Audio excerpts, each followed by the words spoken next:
அரை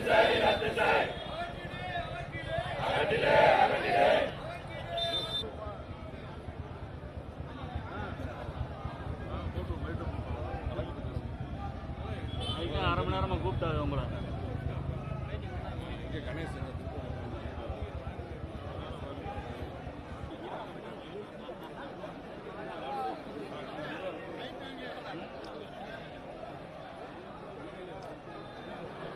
வாக்குறுதி என்னாச்சு? வாக்குறுதி என்னாச்சு?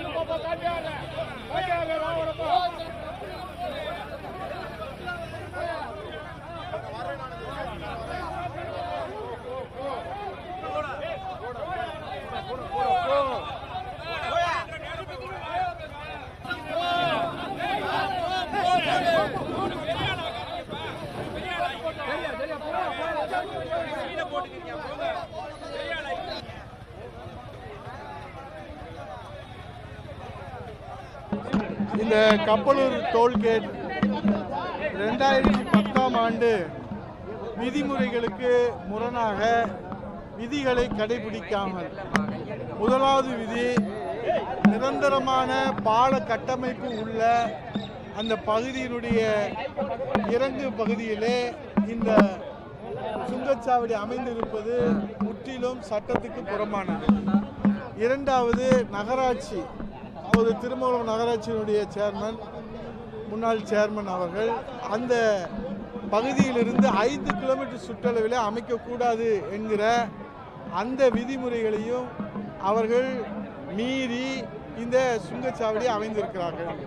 ஆகவே தான் மாண்புமிகு எதிர்க்கட்சி தலைவர், முன்னாள் முதலமைச்சர், வருங்கால முதலமைச்சர் புரட்சித் தலைவர் ஐயா எடப்பாடியார் அவர்களுடைய வழிகாட்டுதன்படி பொதுமக்களுடைய கோரிக்கைக்கு இணங்க இந்த தொகுதியினுடைய சட்டமன்ற உறுப்பினர் என்கிற அடிப்படையிலே தொடர்ந்து பல கடிதங்களை அரசுக்கு கொடுத்தோம்.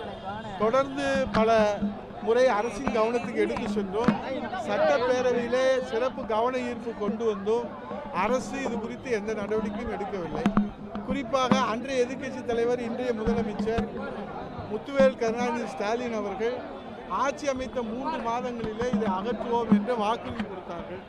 ஆனால் இன்றைக்கு 3 ஆண்டுகள் வரை ஆகிவிட்டது, எந்த நடவடிக்கையும் எடுக்கவில்லை.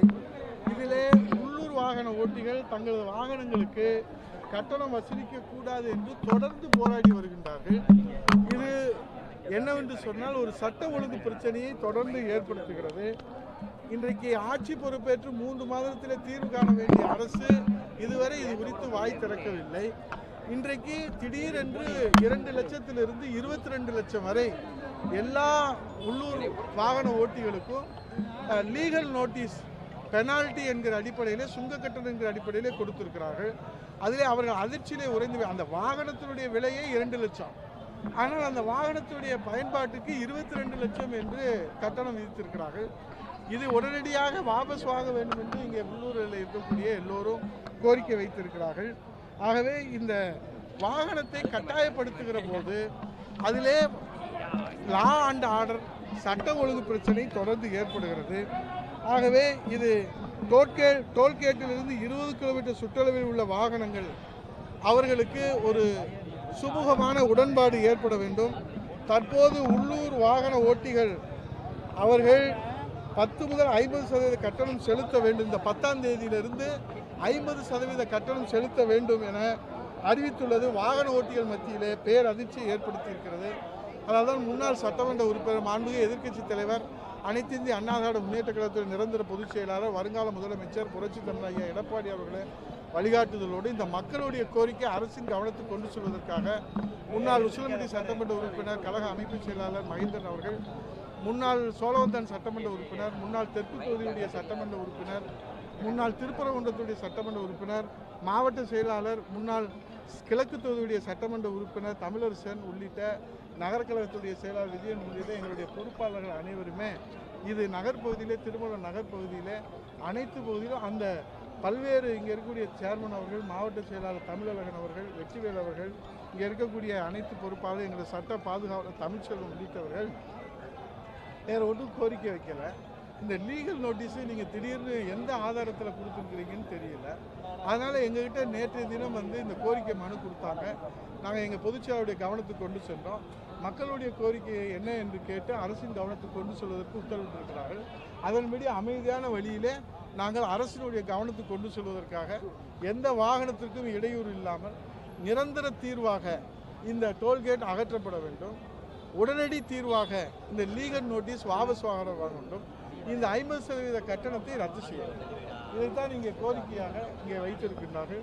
மாவட்ட கழகத்துடைய அவைத்தலைவர் மரியாதைக்குரிய மூசிசோ முருகன் உள்ளிட்ட அத்தனை பொறுப்பாளர்களும் இங்கே இருக்கின்றார்கள். ஆகவே அரசு செவிசாய்த்து மாவட்ட ஆட்சித்தலைவர் அவர்களும் இங்கே கோரிக்கை வைத்திருக்கின்றார்கள். இங்கே அவர்கள் உரிய நடவடிக்கை எடுப்பதாக கோரிக்கை வைத்திருக்கின்றார்கள். ஒவ்வொரு முறை போராட்டம் நடைபெறுகிற போது இந்த முயற்சி எடுக்கின்றார்கள். அது நம்முடைய துணை கண்காணிப்பாளர்களும் தொடர்ந்து இங்கே இந்த போராட்ட களத்திலே மக்களிடத்திலே உறுதிமொழி அளிக்கின்றார்கள். ஆனால் உடனடியாக இந்த நிர்வாகம், நகாய் நிர்வாகம் மறுத்து விடுகிறார்கள். அதுதான் இதில் உள்ள பிரச்சனை. ஆகவே இதுக்கு நிரந்தர தீர்வு காண வேண்டும் என்பதை இந்த பகுதியுடைய மக்களின் சார்பாக, எங்கள் அனைத்து பொறுப்பாளர்கள் சார்பாக இது ஒரு பொதுமக்கள் போராட்டம், அதுக்கு ஆதரவு நல்வதற்காக வந்தது.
கண்டிக்கின்றோம்